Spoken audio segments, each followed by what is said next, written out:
Welcome back to another episode of Behind the Burger. I'm Caroline Romo, the Executive Director of the New Mexico Beef Council. I'm here in Denver during NCBA's summer business meeting and here with a dear friend and, like I was introducing to other people, a famous beef economist, Mr. Don Close. Don, will you introduce yourself and maybe start with your background? All right. I don't know if we have enough time. Yeah. Don Close, and I am a senior animal protein analyst with Terrain. And I was originally the overall manager of Terrain, built the team and started the launch. Decided I was to a point that I wanted to start to slow down a bit, so I gave up the management side of the business and have just gone back to the working livestock. And I guess, so a lot of our audience we're hoping is consumers because we want to, teach them about the beef industry and teach them all the endless facets to it. So what is a beef economist? So a beef economist, the simplest answer is, as economists, we're trying to figure out today what your Christmas dinner is going to cost, is one way to look at it. But we try to look at that balance between the supply of cattle and beef coming to market and all of the variables that can affect that. And at the same time, we're watching the behavior and habits of consumers and looking for that best balance of where that supply and demand meet. And well, one of the things we talk about in the podcast a lot when you talk to ranchers is beef producers is that there's so many things out of our control, right? Yes. And so that's why it's so important to have people like you looking at the markets and trying, making that attempt to predict, because otherwise we're just shooting in the dark, right? That happens a lot of times. Yeah. And still are, and still having to react to those market changes, right? So how does your work connect to the rancher, right? How does that, and the beef industry as a whole, how are you connected to it? Great question. And I'm going to start with our role with producers. And Terrain is we do market analysis for a group of farm credit associations. So our core responsibility is to work with the members of those farm credit associations, provide them information and outlook that potentially gives them a leg up. At Terrain specifically, instead of looking at what happened in the market this week and does it really matter, but we try to look at for topics and subjects of if we can look at things 3 to 5 years down the road and share with producers things that will affect their business in that time span. Will they still have time to make adjustments and anticipate what's coming? We can make them a much more stable business. Yeah, and that's the an advantage of being a customer of your organization, right? Is they have access to you and your team, right? Now, at the same time, I write a monthly column for NCBA newspaper. We do a lot of work. We're engaged and do work members with the USMEF. We will work with various packers and processors at different times on different projects. So while our core responsibility is to directly work with producers, we get involved in a lot of topics industry-wide. Absolutely. And you'll see your name on, presentations at conventions and things like that, right? Yep. And then also, other beef economists, right? It's very common that you go to an event and we get to listen to market outlooks, right? From Cattle Facts or other folks, right? So I guess, I don't know that it's on the question list necessarily, but I think it's really unique and I think it's cool. You've got a history of working in the beef industry and a love for cattle. So kind of maybe talk about that and how you got where you are. Okay. I grew up on a cattle operation in Oklahoma and just, absolutely, so my earliest memories have absolutely been captivated with the market. My first job off the farm was a fed cattle buyer trainee and then a fed cattle buyer for a beef packer in Nebraska. I was an order buyer for stocker and feeder cattle for a number of years. And it was through the order buying experience that in those years there was still physical delivery of feeder cattle. And so I ended up meeting a group of guys and was buying cattle for them to make deliveries against CME contracts. Okay. And so it was through that relationship I ultimately became a licensed commodity broker. And so that broker analyst role I was in, well, as a licensed broker for 33 years. Was then involved with risk management at large cattle feeding entities and a startup beef company that was Future Beef. So from there, I ended up in the role of market director with the Texas Cattle Feeders Association, and I absolutely loved that position. And I was approached by Rabobank to be their senior livestock analyst for North America. So I would work a fair amount in Mexico, some in Canada, but through that also I've worked Australia and New Zealand a number of times. Obviously, I've worked in Europe a fair amount. So, I mean, that was a tremendous experience. And then a group of farm credit associations wanted to put a research group together. And they approached me about 4 or 5 years ago now and asked me to build a team, do all the publication background stuff, and put that team together. And I was to a point, I said, at this point in my career, how it was just flattering to be that somebody thought enough of the work I've done to put a full team together. And so that brings us to today with Terrain. Yeah, and I think it's such an interesting way, and always throughout the career, cows are involved, right? And yeah, just an interesting part of our industry. So what is the most rewarding part of working in the beef industry? I love working with the producers. I mean, the people are second to none, but it's just the fascination of in the speed in which the industry evolves and changes, and whether it be a marketing opportunity to buy and sell cattle or a marketing opportunity for risk management strategies, there's not a day goes by that something new and different. I agree. Somebody was showing me on their phone today the little orange dots for their cows because they have the virtual fencing collars on them. Cool. And it's neat to see, and even unexpected who might pop up their phone and show you these things. They might not love having a fancy cell phone, but they've adapted to technology, and that's an interesting thing. Well, 2 years ago, because of the number of times I had worked there, but West Texas A&M took a group of students to New Zealand. Oh, yeah. On an international study deal, and they invited my wife and I to go along with them to share part of what I've done over there, and their use of the invisible fences at that time was way above what was going on here. And you could some of those operations and the number of cattle they would have in a small paddock, and they would have that fence on a timer.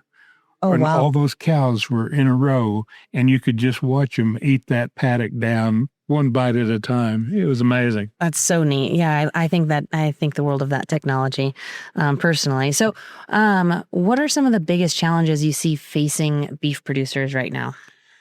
Well, the easy biggest challenge we have today, let's say, is still weather, and the uncertainty associated with that.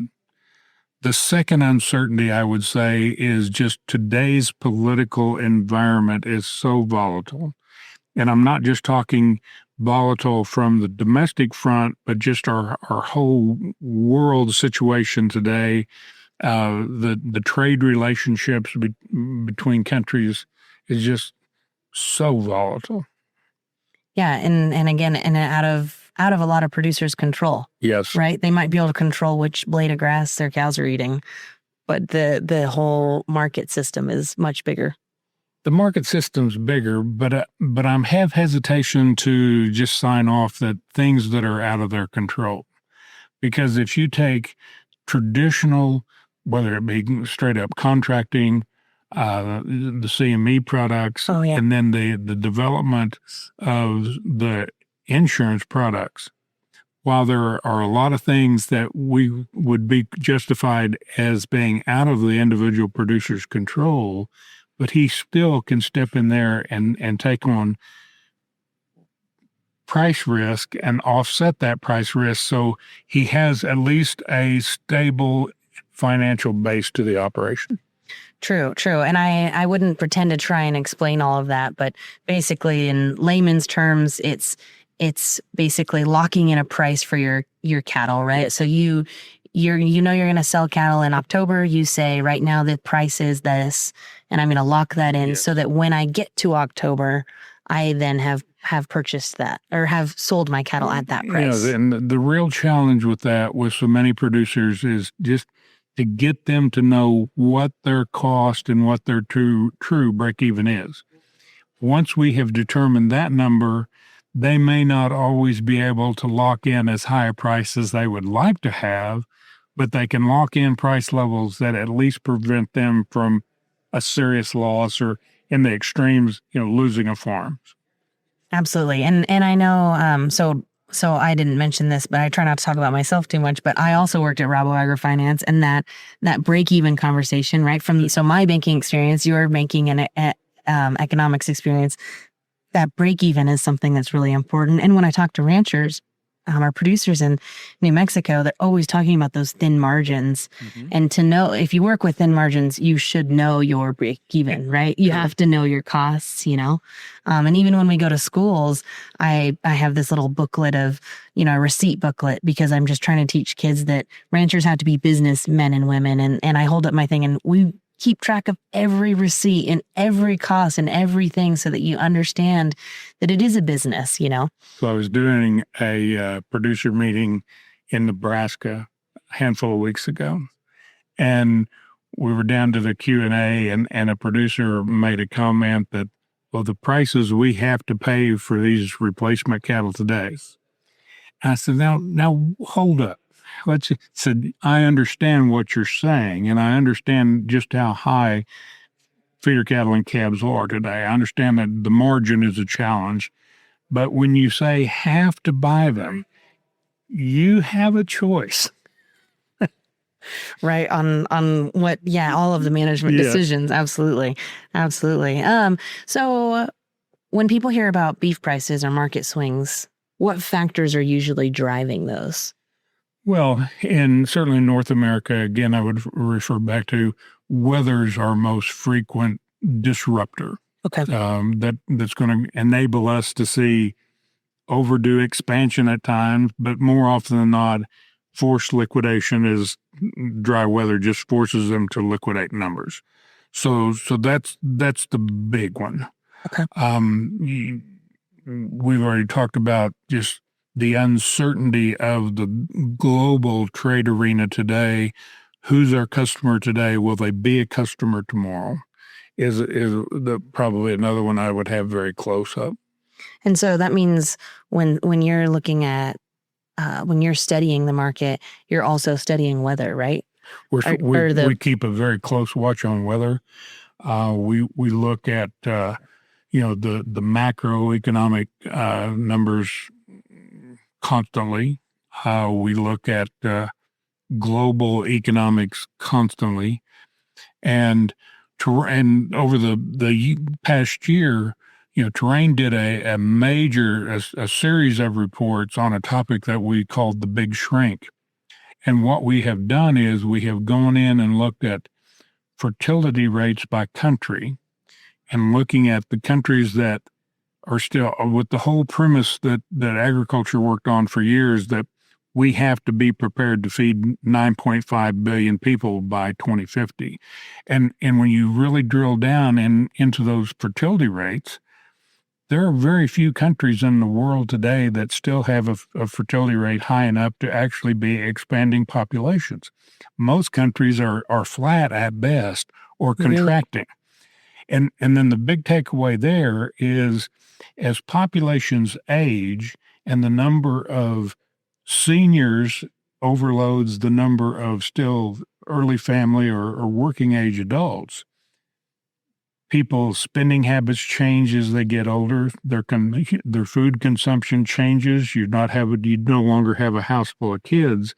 So my point is that you can see food consumption flatten or decline 20 to 40 years before you actually see a net decline in population. Oh, wow. Very interesting. That's a big topic. Yeah, huge topic and talk about big picture. Absolutely. What's one thing people misunderstand about beef prices or the beef supply chain? So one of I think the first and easiest answer in that is just the 2.5 to 3 years it takes from when a guy decides to retain a heifer, grow her, breed her gestation period, the 6 to 9 months that calf is on the cow, and then the next 180 to 230 days that animal will be on feed before there's ever. So we're 2.5 years away from being able to change how much meat's going to be available to the overall market. And so that time lag's probably the biggest misunderstanding. Yeah, that's a big one, I think. And you talk about, I know everybody's always talking about cattle numbers and herd size. And so like you're saying is it's going to take time for change or impact and change or the fact that we're at the lowest cattle inventory numbers we've had, in 70 years. Seldom have we seen a retracement or correction in the market as radical or as long-lived as this one has been. So the time frame to work out of this and for us to actually see enough growth to increase domestic beef production, if yet, we're just beginning. Wow. What's something you're paying close attention to right now in the beef market? So we're seeing, we have several different measurements that we monitor any possible expansion. The shortest term window in that is we will monitor the percentage of heifers that are in the sale barn mix, and that's a weekly number. Okay. So that's a really volatile and sensitive number. The best number we have to look at there is once a quarter, and within the USDA Cattle on Feed report, they provide a sex breakdown of the number of steers and heifers that are on feed, and that's really a good number. And so we jump from a weekly observation to a quarterly observation, and then our third measurement is we actually look at cow slaughter as a percentage of the Jan 1 inventory, and we look at the steer and heifer mix of weekly slaughter. And that's just going to tell you how many animals are going into breeding and how many animals, that's why it matters if they're heifers or steers? So here's why. There's several reasons why it matters, but the real reason there is once we go into expansion and farmers start retaining those heifers, that's just fewer total numbers of cattle that will be going into the feed yard or into the beef supply chain. So in order to grow, we've got to contract even more before things will get tighter before they get better. Okay. So that's are grass conditions supportive of growth, and then are we actually seeing signs that it's happening? Yeah. Okay. That makes sense. Tell us about a time when the industry surprised you or challenged what you expected.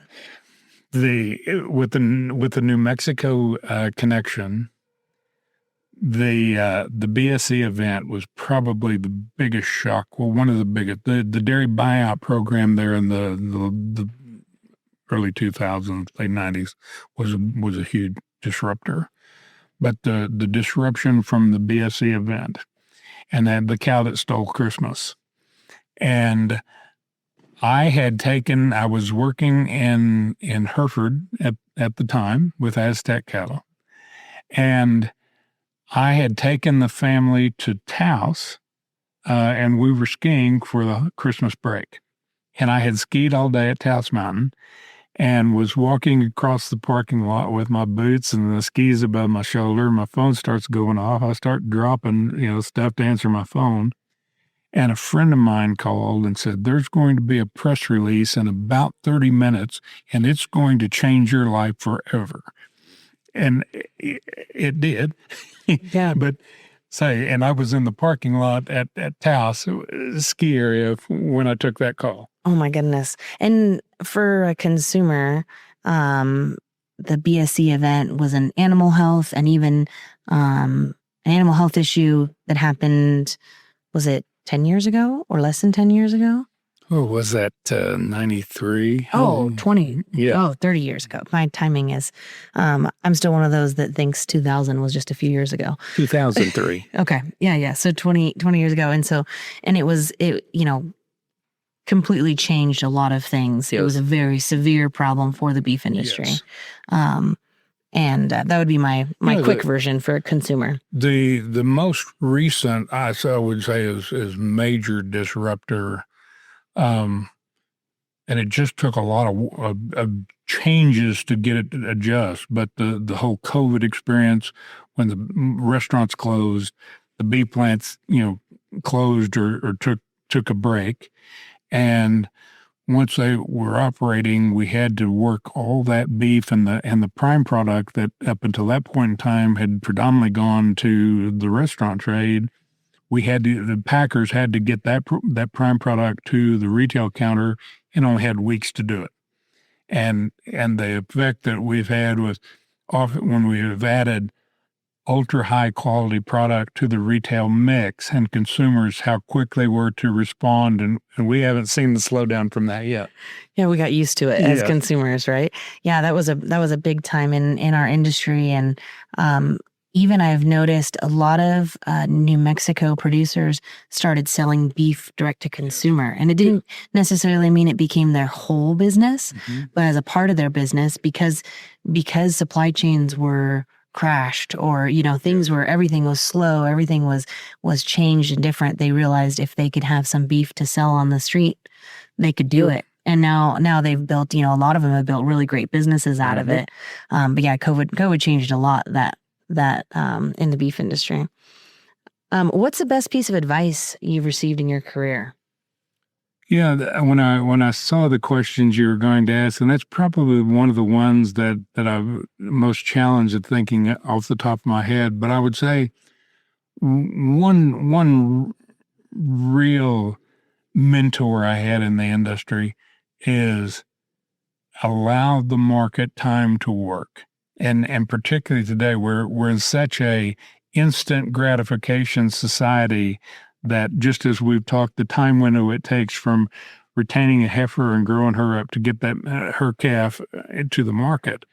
I think the market is a self-correcting system as long as it is allowed to work.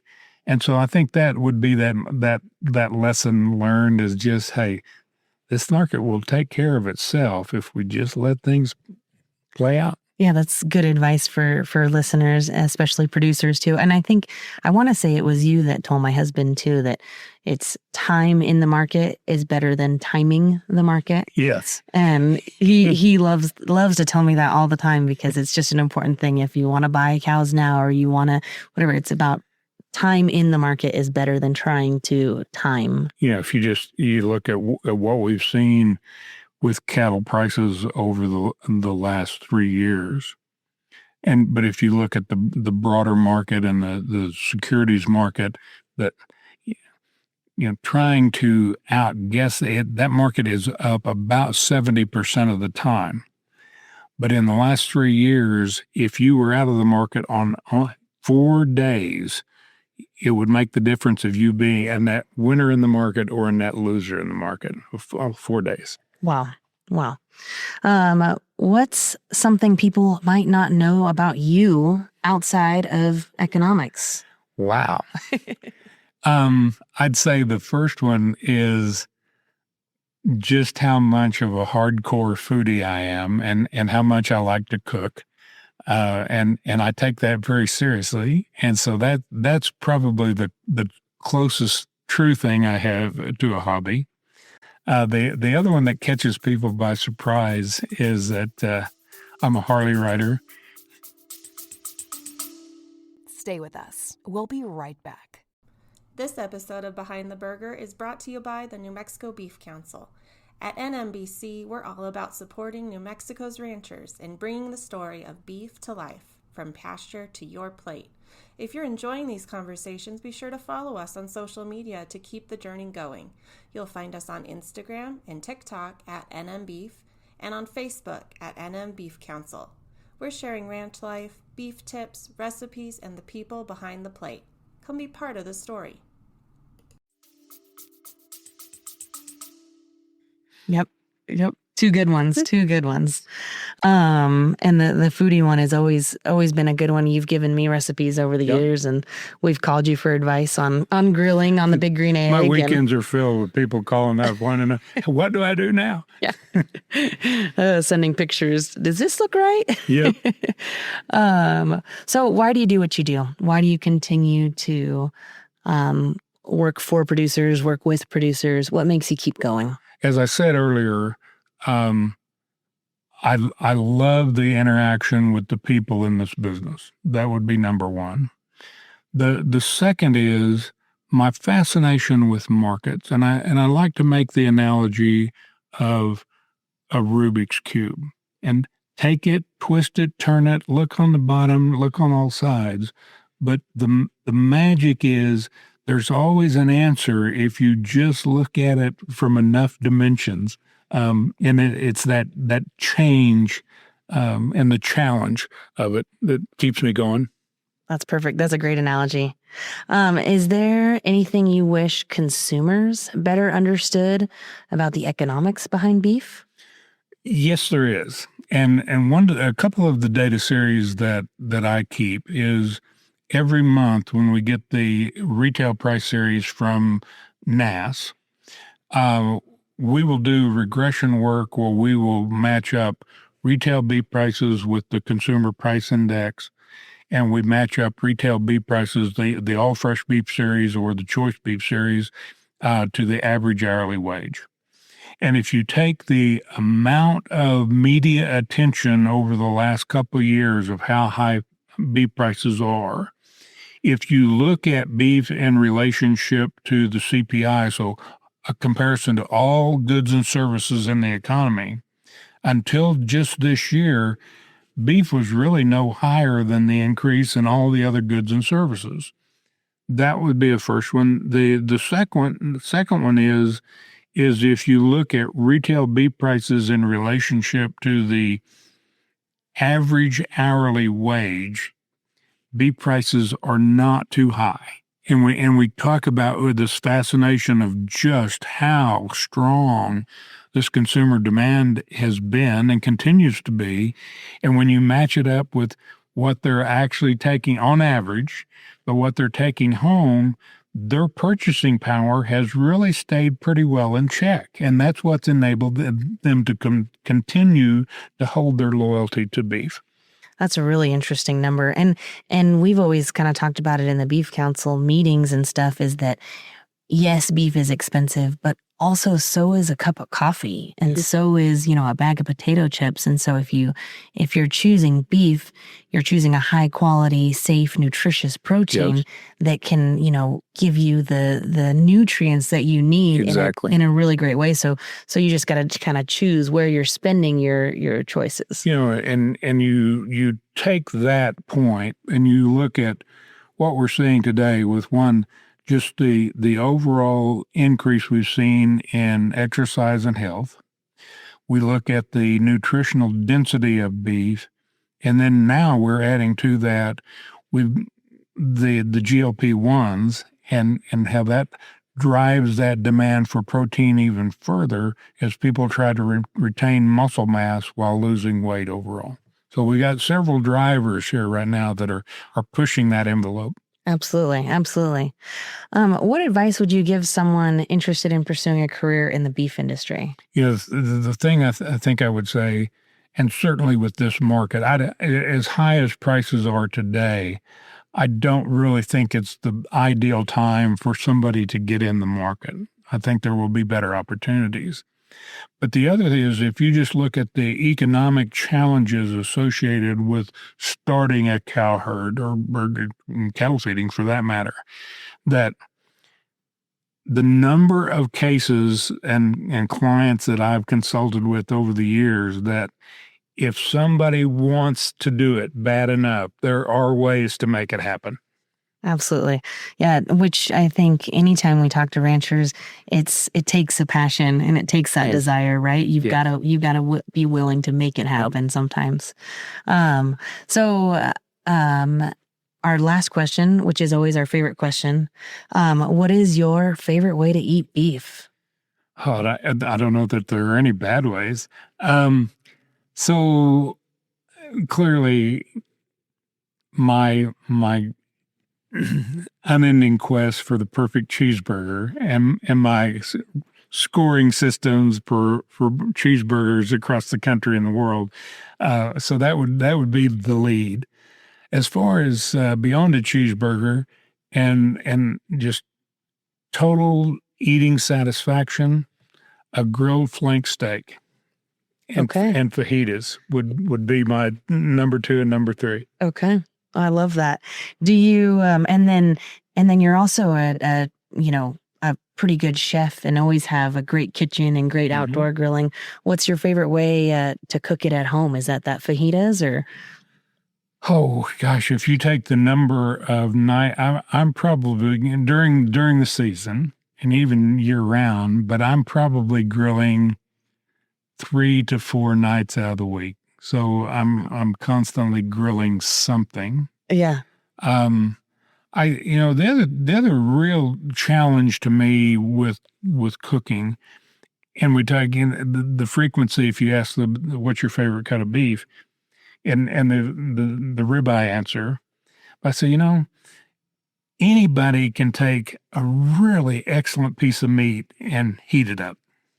But to me, the real challenge of cooking and creative cooking is to take the less desirable cuts or the bigger challenge cuts and turning that product into something that's absolutely delicious. That to me is what cooking's all about. Oh, I love that. That's a great answer. And that's something we talk about beef is that, even when you're talking prices or whatever, yes, it's expensive, but there's a cut for every budget and there's a recipe for every, thing. Right now, one of my favorites is a chuck roast and a Mississippi pot roast. And you put it in the crock pot and just low and slow and it's delicious. And then I put it in quesadillas and I put it in burritos and it's just this great ingredient then, right? And it's a very inexpensive cut of meat. So that's great. I love that. Well, is there anything else as we, sat down that you thought you wanted to make sure and get across or anything else about the industry or that you'd want to add? No, we've been talking about doing this for at least a year and a half. So I'm pleased to be on and pleased that we finally got this accomplished. I don't watch all of them, but I watched a number of the interviews you're doing, and I've never seen one yet that I didn't find it interesting. So I'm pleased to be able to be a part. Oh, well, thank you so much for saying yes, even though you said yes a year and a half ago, and it took me long enough to pack my camera to an event. So thank you again, and thank you for playing an important role in the beef industry. And thanks for being on the podcast. You're more than welcome. Yeah, thank you guys for listening.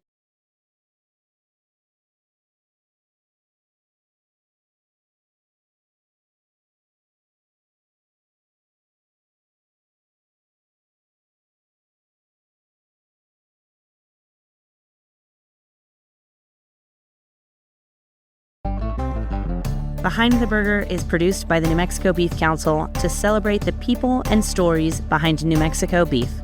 Thanks for listening. Follow the show so you never miss an episode and connect with us on social media for more behind-the-scenes stories and updates. You can find us on Instagram, TikTok, and YouTube at NM Beef and on Facebook at NM Beef Council. We'll see you next time, and until then, beef, it's what's for dinner.